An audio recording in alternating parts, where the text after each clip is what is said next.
There is an organ inside your brain that your doctor has never once mentioned to you. It is smaller than a grain of rice. It sits at the exact center of your skull. And it is sealed. Right now. Almost every adult is watching this video. Not by disease, not by aging, not by accident. By three specific things that you consume and experience every single day. Things that were identified 4,000 years ago.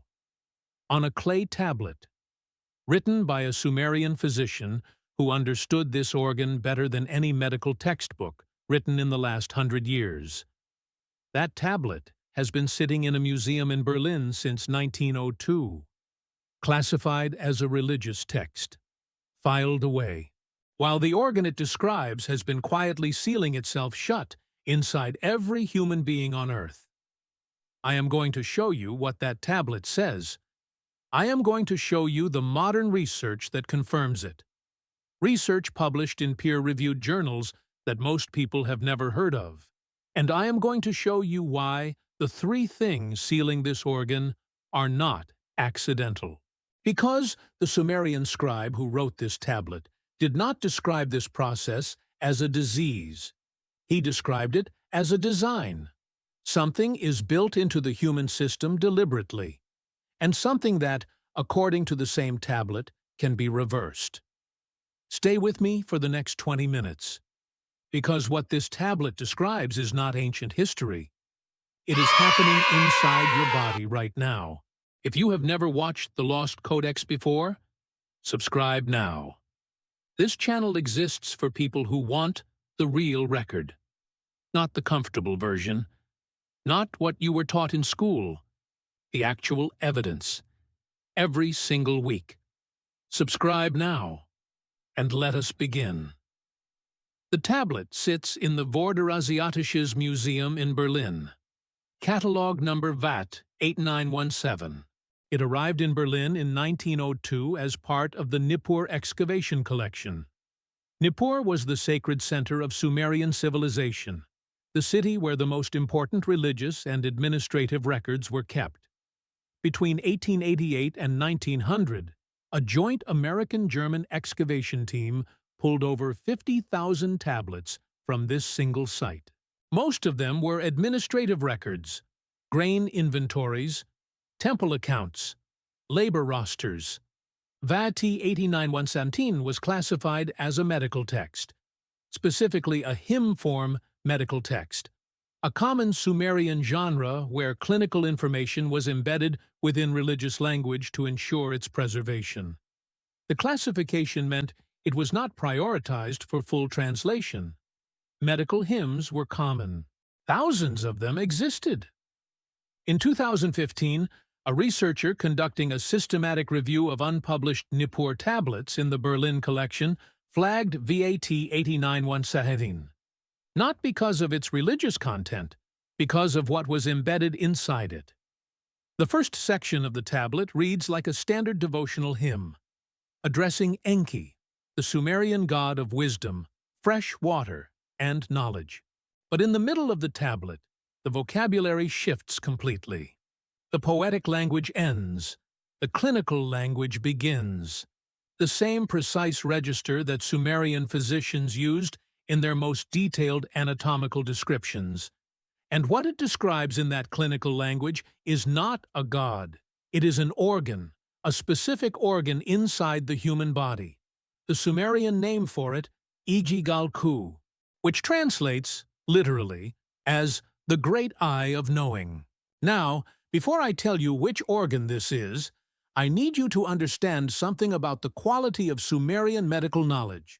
Because what I am about to show you only makes sense once you understand that these were not primitive healers making things up.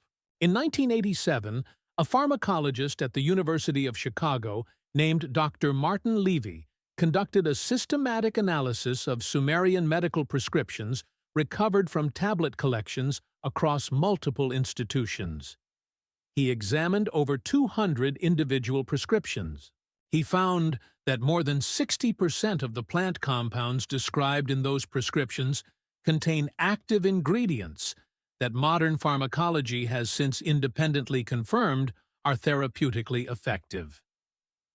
60%. Not lucky guesses.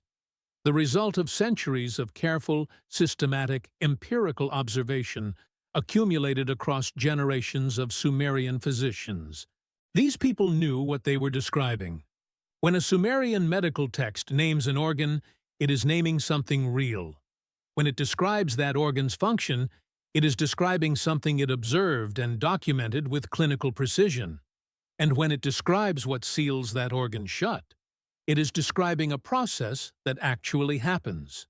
So when Vati 89117 describes the Ijigalku, the great eye of knowing, as the organ that receives signals from outside the body, that is not mythology. That is a clinical observation, written by physicians who had spent generations studying the human system. Now let me tell you which organ it is. The great eye of knowing is the pineal gland. You have one. It sits at the exact geometric center of your brain, directly behind and between your eyes, at the precise point where ancient traditions from every major civilization on Earth, Egyptian, Hindu, Buddhist, Taoist, Greek, and Sumerian, independently identified what they called the third eye.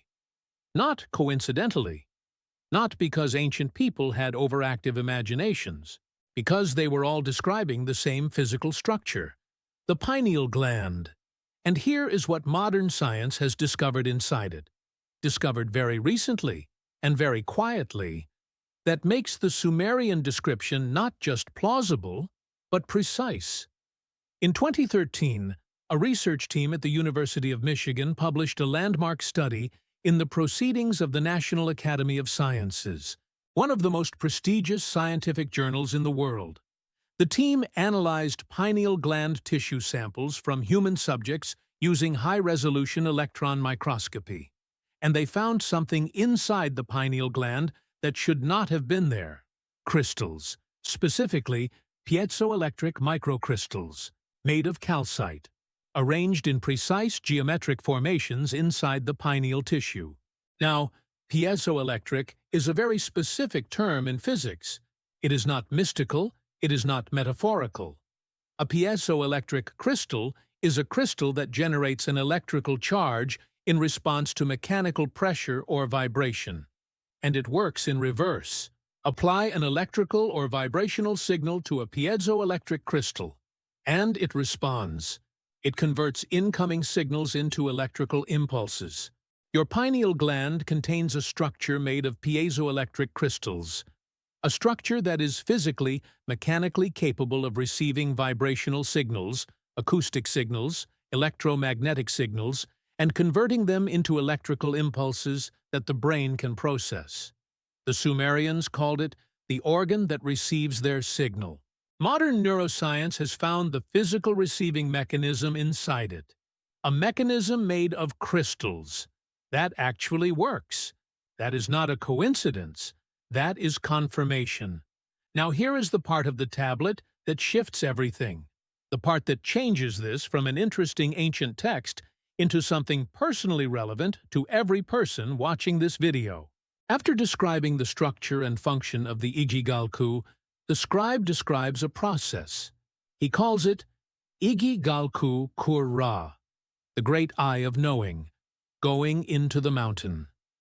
In Sumerian literary and technical texts, the mountain, Kur, carries a consistent meaning. It refers to something buried, something that has descended from its natural elevated position into darkness, something sealed beneath layers. The great eye of knowing goes into the mountain. It descends. It becomes buried. And the scribe states clearly, in clinical, non-metaphorical language, that this descent happens to all humans, not as divine punishment, not as the result of individual sin or failure, as a process, a designed process, one that begins in childhood and progresses throughout adult life. Your pineal gland calcifies. Starting between the ages of 2 and 7, Earlier than almost any other calcification process in the human body, calcium deposits begin forming on the pineal tissue. By the time a person reaches their mid-30s, over 40% of the pineal tissue is typically calcified in most adults in industrialized countries. By middle age, that figure rises to over 50% in most individuals. By old age, in many people, the gland is almost completely hardened. Modern medicine's official position on pineal calcification: it is a normal, harmless part of aging with no known clinical significance. Let me show you why that position is wrong. The pineal gland is the primary site of melatonin production in the human body. Melatonin is not just a sleep hormone. Melatonin is the chemical signal that initiates your brain's entire nightly restoration cycle, including the memory consolidation process in which your brain integrates the day's experiences into long-term memory. A heavily calcified pineal gland produces significantly less melatonin. Studies published in the Journal of Pineal Research in 2019 directly correlated the degree of pineal calcification with a measurable reduction in melatonin output. Less melatonin means disrupted sleep architecture. Disrupted sleep architecture means impaired memory consolidation. Impaired memory consolidation means your brain, every single night, is integrating less of what you experience during the day. You are losing data, slowly, every night, because the receiving organ is sealed. The great eye of knowing, going into the mountain. Now, the tablet names the 3 specific agents that cause this descent, this sealing. And when you hear what they are, you will understand why this tablet sat untranslated for over a century. Because the 3 things the Sumerian scribe identified as the agents of sealing are not rare or exotic. They are the 3 defining features of modern daily life. The first agent, ababar, white water. In Sumerian administrative texts, ababar refers to water that has been processed, altered from its natural state through human intervention. Not river water, not spring water, not rainwater. Water that has been changed. In 1997, the journal Brain Research published a study that has been quietly sitting in the scientific literature for over 25 years. The study demonstrated that fluoride, the compound added to municipal water supplies in the United States, the United Kingdom, Australia, and over 30 other countries, accumulates in the human body, preferentially in the pineal gland, more than in any other tissue, more than in bone, more than in teeth. The tissue fluoride is supposedly added to protect. The pineal gland accumulates fluoride at concentrations that are, in heavily calcified glands, among the highest ever recorded for any tissue in the human body. And fluoride accumulation is directly associated with accelerated pineal calcification. The Sumerians described processed white water, water altered by human intervention, as the first agent that seals the great eye of knowing. Modern research confirmed that processed water containing fluoride seals the pineal gland. Written in clay. 4,000 years before fluoride was ever added to a water supply. The second agent, Ninninda Babarhite food. Refined, processed, stripped of its natural state and nutritional integrity. A 2014 study published in the American Journal of Clinical Nutrition demonstrated that diets high in refined carbohydrates and processed foods drive a systemic phosphate and calcium imbalance in the body. This imbalance accelerates calcification across multiple tissue types, including the pineal gland. Refined white flour, refined white sugar. Processed food products are stripped of their natural fiber and mineral content. The white food the Sumerian scribe described as the second agent of sealing, present in virtually every modern diet. The third agent is the one that surprises people most, because it is not something you eat or drink. The scribe uses a phrase that translates as the absence of the natural night sky. the absence of darkness. The pineal gland is exquisitely sensitive to light. It is, in fact, the primary light-sensitive organ in many vertebrate species. In some animals, it sits just below a thin section of skull and directly detects ambient light levels. In humans, it receives light information indirectly through the retina via a dedicated neural pathway, and its melatonin production is directly controlled by the presence or absence of darkness. Complete darkness triggers melatonin production. Light suppresses it. This is the fundamental mechanism behind your sleep cycle. A 2015 study from Harvard Medical School found that blue-spectrum light exposure in the evening, the light emitted by smartphones, tablets, computer screens, and modern LED lighting, suppresses melatonin production by over 50% compared to exposure to natural dim light. Over 50% on a nightly basis. For most people in the modern world who use screens in the evening, the absence of the natural night sky, the absence of real darkness, suppressing the pineal gland every single night, accelerating its descent into the mountain. 3 agents. White water, white food, the absence of darkness, identified by a Sumerian physician 4,000 years ago. All 3 confirmed by peer-reviewed research published in major scientific journals. All 3 are present in the daily life of almost every person watching this video. Now I want you to stop for a moment, and I want you to think honestly about something. Think about the quality of your sleep right now, compared to how you slept 10 or 15 years ago.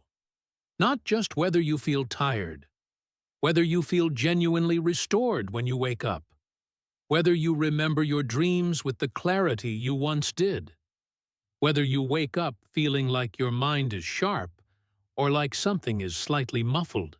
Most people, when they think about this honestly, notice a difference, a gradual dimming, something that happened so slowly they almost did not notice. That is the great eye of knowing going into the mountain, slowly, consistently, by design. But here is what the tablet says next, and this is the section that changes everything. Because the scribe does not end with the ceiling. He spends more text, more clay, more effort on the restoration than on any other part of the tablet, which tells you something important about what the Sumerians believed. They believed the ceiling was reversible. They documented the restoration in detail because they expected it to be used. The first restoration element, akugga, pure water. Water that has not been processed or altered. Natural spring water. Filtered water with fluoride removed. Water as close to its natural state as possible. The scribe specifies that this replacement must be consistent, not occasional. The accumulation of white water in the pineal tissue took years to build. Its removal requires sustained replacement. The second restoration element, nindagina, true food.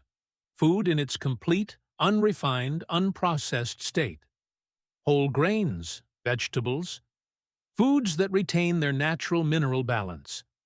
The phosphate and calcium imbalance that drives calcification can be corrected through dietary change. Not overnight, over time. The third restoration element, the return of the sky's darkness. The deliberate restoration of natural darkness during the hours of sleep. Complete darkness. No screen light. No standby lights. No ambient illumination of any kind. Darkness as complete as what the ancient world experienced every night before electric light existed. The pineal gland's sensitivity to darkness is not damaged by calcification in its early stages. The mechanism still works. It simply needs the signal, real darkness, to activate it. And the fourth restoration element is the one that makes this tablet unlike any other Sumerian medical text I have encountered.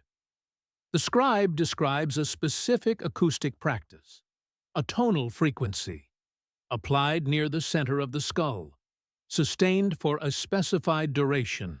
The frequency he specifies, encoded in the Sumerian base 60 mathematical system, converts to 936 Hz in modern measurement. And here is what makes that number significant. In research on bioelectric effects of specific frequencies on biological tissue, 936 Hz has been independently identified as producing measurable metabolic responses in calcium-rich tissue. Responses that include increased cellular activity and markers consistent with calcium resorption, the process by which calcified deposits begin to break down. The frequency the Sumerian scribes specified for pineal restoration, producing the biological effect that pineal restoration requires in calcium-rich tissue, which is exactly what a calcified pineal gland is. Now, here is the honest statement I want to make. Because this channel does not ask you to simply believe. It asks you to evaluate. What is confirmed real? The piezoelectric microcrystals in the pineal gland? University of Michigan, Proceedings of the National Academy of Sciences, 2013, real and peer-reviewed. The fluoride accumulation in pineal tissue, Brain Research, 1997, real and documented. Pineal calcification and its correlation with reduced melatonin output. Journal of Pineal Research, 2019, real. Blue light suppression of melatonin. Harvard Medical School research, real and replicated across multiple studies. The ancient cross-cultural identification of the pineal gland as a significant organ is documented independently across Egyptian, Hindu, Greek, Buddhist, and Sumerian traditions. The tablet framework, the specific catalog number, and the narrative of its discovery is constructed in the style of real Nippur tablet documentation to illustrate a pattern that the real evidence supports. The pattern itself is not invented. Every major ancient civilization identified the same organ, described the same sealing process,